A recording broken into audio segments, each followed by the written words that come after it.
Okay, we have our dog and background done. So what we're gonna do is cut the dog out. But before we do that, let's work on one more thing in our background. I'm gonna have you make some birds. And I want you to have some birds that look like they're really far away, and then a few that look like they're really close.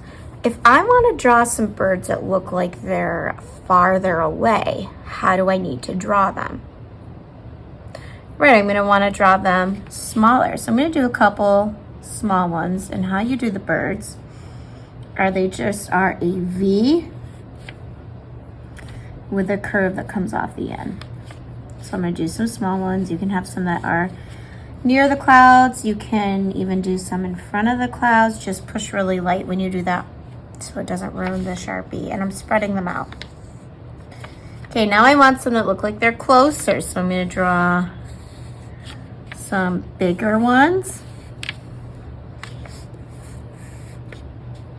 And I don't need to do a ton of these. I might even do some really, really small ones to look like they're really far away. Okay, so I have my birds in there. I'm gonna put my Sharpie back, and now what we're gonna do is we are going to start cutting out our balloon dog. So I've got my balloon dog, and I wanna be careful because sometimes when friends cut this out, they cut out each section of the dog. We wanna cut it out as one whole piece. So I'm gonna go around the legs and up along the body. And sometimes what people will do is they'll keep cutting around this. You don't want to. You want the legs to be attached. So I'm going to cut around the legs. Same thing. I'm going to go up through that tail. Okay, so now that I have my dog cut out into one whole piece, I need to figure out where I want him in the picture. So I don't want to cover, if I have an area where I don't want to cover up the cloud, then I might want to just move him. I think I'm just gonna, in the middle is pretty good on mine. I'm just gonna put mine right in the middle. So I want to be careful, when I'm doing this, not to pull any pieces off. So I'm gonna be very gentle. I also have pastel on my dog. So if you're nervous about the pastel getting on your paper, flip it over like this and use the back as kind of like a messy mat. So I'm gonna go in, add some glue, careful, careful. All right, make sure you glue it really good so it really sticks good on top of that painted paper. I'm gonna take this before it dries, flip this over, hover over where I think I want it to go, place it down, and I'm just gonna press like this.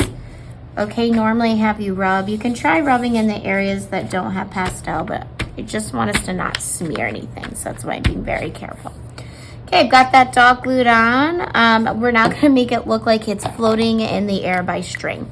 So we're gonna draw a line in. Because our dog is round, your string is not going to look flat. It's going to be curved. So I'm gonna do in the middle of my dog's body a curved line with a Sharpie. Off the top of that curved line, I'm gonna do a loop. Then I'm gonna do a second loop. And then I'm gonna have a little piece of the string hanging. So I'm gonna do 1, 2 wavy lines coming down.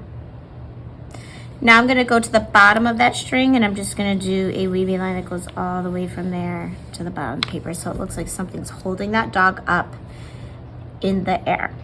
Okay, so that is our Jeff Koons inspired dog drawings. And